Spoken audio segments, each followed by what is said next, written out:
The OTC, YTC, Roman Reigns, the tribal chief, is back after one hell of a cage match, and it looks like he just set up one of the WrestleMania main events, a triple threat. These are my assorted thoughts on the March 10th, 2025 WWE Raw. Welcome to Silo Voice Wrestling on YouTube and the Silo Voice Wrestling podcast, wherever you get your podcasts. I'm Jason C. McLean. I'm recording this March 12th, Wednesday, just after 5 p.m. Eastern. And on Monday was Raw from Madison Square Garden in New York City. And it really helped to heat up the WrestleMania 41 card, beginning at the end of the show with the much-hyped cage match between Seth freaking Rollins and CM Punk. There was a lot of back and forth, in-ring action. Yeah, most of this stayed in the ring. I mean, there were those really exciting aerial moments with the two of them fighting on top of the cage, shot by drone cameras. It really looked intense, but the in-ring action is where it was. I guess you don't want to risk an injury this close to WrestleMania from two guys who were kind of accident prone. But no, I love this match. I thought it was great. I like the fact that they made it clear that each of their goals was not to just win the match, but to really beat the other guy. Rollins held open the door for Punk at one point, saying you can just leave and win. Punk did the same thing. They hit each other with each other's moves. It was really intense. You could tell that this was a fight. This was not for the victory. This was for the decisive victory over the other guy. I mean, if you treat this as a 2 out of 3 series, Punk won the first one. And yes, Seth technically did win this one, but it's because Roman Reigns yanked him out of the cage. Now, I kind of had predicted, I think a lot of people thought that Roman Reigns might return at this point.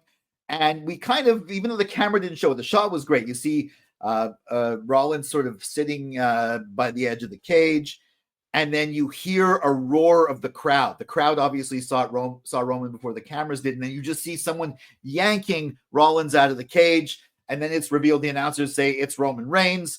He proceeds to give him some stomp. He gives him a stomp, probably a better looking stomp than Rollins' stomps almost.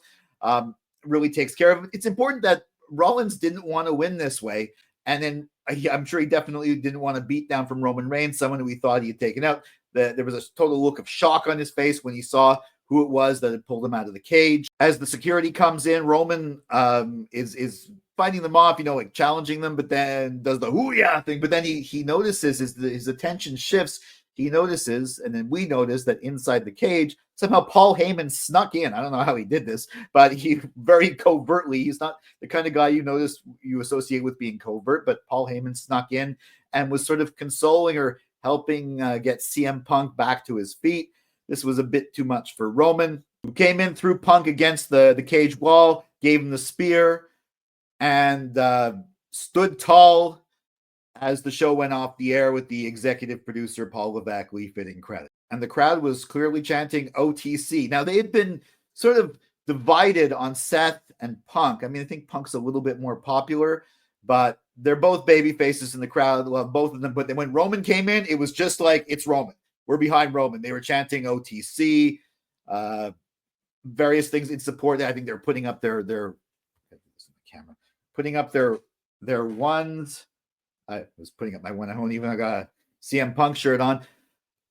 I think this was beautifully done. Obviously, this is setting up a triple threat match between the three of them. Now, I'm not a fan of too many triple threat matches, but you know what? When it really makes sense, and when it's these people, it's perfect. It does make sense. Roman and Rollins have real heat with each other. And now Roman and Punk have an issue too. It's like they're fighting over Paul Heyman, which is, I mean, who knows? Paul Heyman's been a very important figure in both of their lives. They're fighting over Roman. Roman's like, that's my wise man, a little bit sort of jealous there. And Punk is no, like, Paul Heyman owes me a favor. I don't know if the favor was bringing Roman down. I don't know. I think Roman came down on his own, and the favor might be giving CM Punk his first ever WrestleMania main event, because I'm sorry.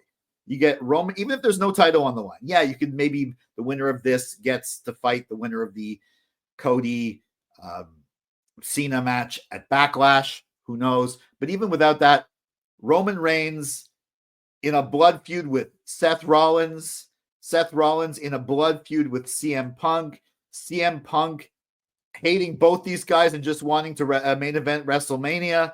Well, blood feud with Rollins and just sort of like fighting over Paul Heyman with Rollins. There's issues. This triple threat match, I think, I would have absolutely no problem with it main eventing night one of WrestleMania. CM Punk gets his main event. It just wasn't the way he thought he was going to get it. Incredible end to Raw. The match was excellent. The storytelling was perfect. And this ending, chef's kiss. But speaking of another triple threat in the works, and speaking of another potential WrestleMania Night 1 main event, we had Iyo Sky's victory interview with Michael Cole. Obviously, Bianca Belair came out. And that didn't last too long because Rhea Ripley came out. And I thought this was really well done, too. There was some back and forth between Bianca and Rhea, mainly.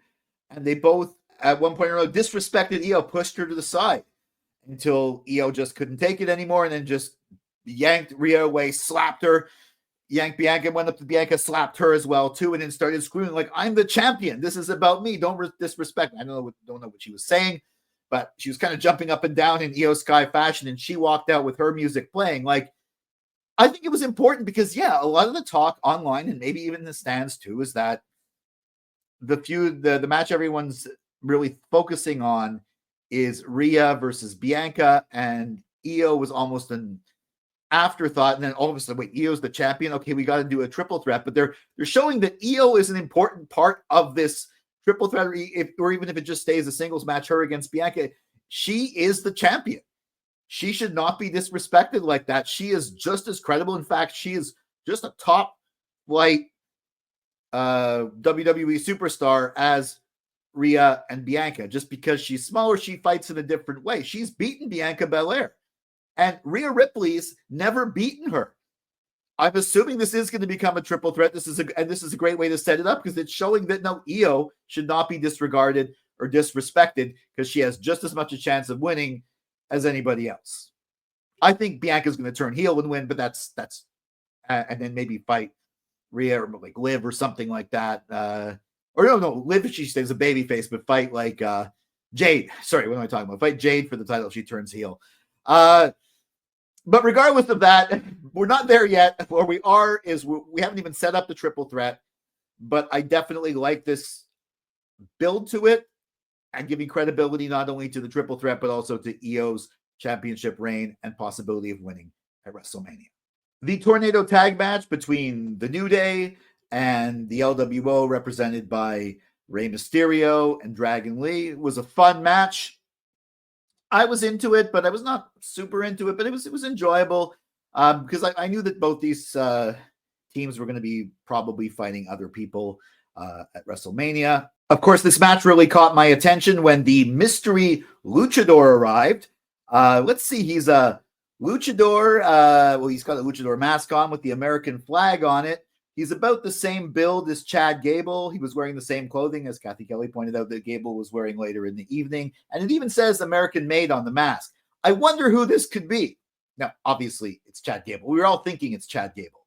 Of course, they did put some doubt in our minds later when the same luchador wearing the same outfit, same mask, was being escorted away from security when Chad Gable saw mask was on camera. So, I mean, maybe it's one of the other members of American Made. Maybe it didn't look like one of the Creed brothers. People online have been saying, is this Ray Phoenix, Penta's partner from AEW, coming in first? And I even heard somebody suggest maybe it's El Generico. You know what? I think I'm going to do a video, an opinion piece on who besides Chad Gable is the mysterious luchador we saw on Raw. Let me know in the comments if you'd actually watch that video. I might just do it anyways. I thought this was a fun addition. I'm pretty sure it's going to ultimately be Gable. And I kind of like this sort of playing on things. Like, even as Chad Gable, he actually, his lucha moves were not as on point as maybe Gable is even capable of doing. Maybe he wanted to show difference or show that he's a different type of competitor. I don't know. I thought this was a fun segment. It's creating another mystery that we all know the answer to. A high point of the show for me. Logan Paul did his usual excellent heel work. And then he confronted Freddie Mercury. I didn't know he was still alive, or he'd return to life. Or no, it was a comedian named Andrew Schultz who just looked like Freddie Mercury with the mustache. I mean, not everyone with I don't think Dom Mysterio is Freddie Mercury, but this guy kind of looked like him. If Andrew Schultz is as good as a comedian as Freddie Mercury was an overall performer and singer, well, then I definitely got to check out that Netflix special. But yeah, his interplay with Logan Paul was fun little celebrity bit, mainly to set up AJ Styles coming down and celebrating, giving Andrew Schultz his moment to pose for the ring. And I mean, obviously we're going Logan AJ for Mania. I was kind of thinking AJ Breaker, but no, I think we got some other stuff going on with Breaker, namely the Judgment Day. But AJ Logan Paul, yeah, that's a good match. I can see that. And the setup was fun. But if you've got Macaulay Culkin in the audience, who's been a lifelong wrestling fan and did a great reveal with the title belt, why don't you do a segment with him? Maybe he doesn't want to do it. Maybe you have to pay him a lot of money to do it. I'm sure he'd probably do it for real cheap, or whatever Andrew Schultz got. He'd probably do it just for fun because he loves wrestling. And he's definitely a much bigger star. And apparently he's on a Netflix show too. And this is his second time showing up on Raw on Netflix. I guess LA, New York. Well, I mean, yeah, he's an actor. That's probably the two cities he visits or lives in. I don't know where Macaulay Culkin lives. I know his parents don't live with him anymore because we saw that in a documentary back in the 90s. But enough fun with that. I like to see Macaulay Culkin there. Great celebrity cameo. I think they should do a bit with him. Bayley versus Raquel Rodriguez was a fun match. Of course, the winner gets to fight Lyra Valkyria for the Women's Intercontinental Championship. Now, I was thinking if Bayley won this match, she'd actually have a good chance of winning against Lyra. And I could see Bayley as the Intercontinental Champion, the Women's Intercontinental Champion. Of course, she didn't win thanks to some Judgment Day interference, and Raquel Rodriguez will face Lyra Valkyria. Possibly, I don't know if they're doing a show in Ireland. They're doing a European tour, so possibly somewhere in the UK. And I don't think that Raquel is going to win, specifically because they're probably going to be in the UK. But also, her and Liv are the tag champions, and I think it would be wrong for their dynamic if Raquel was a double champion, Intercontinental and tag, and Liv was only the tag champion, because Liv is definitely sort of like the dominant one in that team, or she's not the enforcer, she's the focal point. Now, if Liv was still women's world champion and Raquel was Intercontinental and they had the tag team titles, that would just make them a force to be reckoned with. Also, speaking of Judgment Day, that segment in the clubhouse, I think Dom and Liv had maybe they bought fake Rolexes in New York. Maybe that was the joke. I don't know. Or they're sort of the ballers. Now, Dom set Finn up with a Intercontinental title match, and I think that maybe we're going for a multi-man match at Mania, or maybe it'll be a rematch depending on how it goes. But it also kind of looks like maybe Finn is going to be the next one kicked out of Judgment Day. I don't know. Judgment Day, I thought it was done with when Rhea and Priest left, but now with the new set of people, it's become interesting again, especially with the prominent roles that Liv and Raquel are playing, and Dom's still there. And I did enjoy this match, and I'm looking forward to the Raquel Lyra match, though I'm pretty sure Lyra's going to win. Cody Rhodes cut another promo on John Cena. It was a lot more pointed than his one on SmackDown, but of course the real takeaway here is next week in Brussels, John Cena is going to be there, and so is Cody Rhodes. It looks like Cena and I guess Cody are going to be telling this story or setting up this match on Raw. Maybe Cody's also going to be setting it up on SmackDown, but it seems like Cena's going to be mainly on Raw. Who knows? Maybe he'll be on SmackDown too. Or The Rock. Maybe The Rock will be on SmackDown, something like that. Also, I think their European tour might have been planned around John Cena's filming schedule, knowing was going to be filming something in Europe and knowing they were going to do this. So maybe they were going to do it anyways, but they said, wait a second, John Cena's there. We can put him in this build. I think that's very convenient. Of course, you want these big crowds like in Brussels and across Europe. So yeah, you bring out your A-listers, and it looks like John Cena is going to be on Raw for the next few weeks.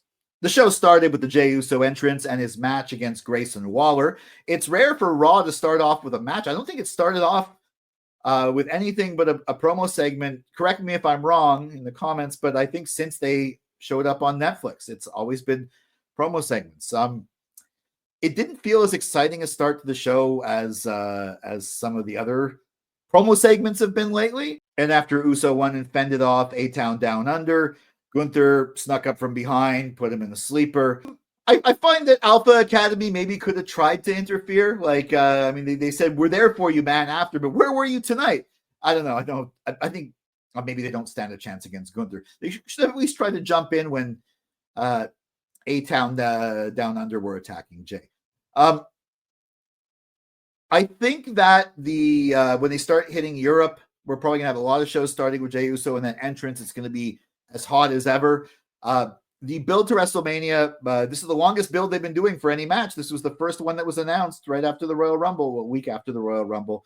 And obviously they had a previous match. So the build started really strong. It's sort of going through a bit of a lull right now, bringing in all these other characters. Hopefully we get to Europe. Those other characters are going to be out. We're going to continue the build. It's a long build, but hopefully I still have faith that this match, maybe now it's not going to main event one of the nights, but it's still going to be a very strong WrestleMania match with a very strong build. And these were my assorted thoughts on the March 10th, 2025 WWE Raw from Madison Square Garden in New York City. Now we're off to Europe. I'm excited. I overall enjoyed this show, especially the end of it and that Iyo and Rhea segment. Pacing was a bit weird. Maybe they could have started off a bit hotter, but whatever. Still a very decent Raw, very good Raw, and I definitely feel like we're on the road to WrestleMania now.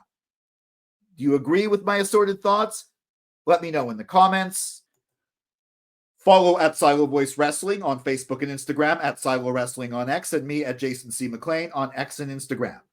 And please make sure you like, share, subscribe, ring that bell for notifications. You'll get all my wrestling hot takes, cold takes, simmering takes, wrestling opinion pieces, WWE Premium Live Event prediction and review videos, and assorted thoughts on SmackDown and, of course, Raw. I'm going to be back later in this week with the SmackDown assorted thoughts and possibly a wrestling opinion piece. I'm going to try and get that one in there depending on my schedule. But until then, for Silo Voice Studios in Montreal, I'm Jason C. McLean.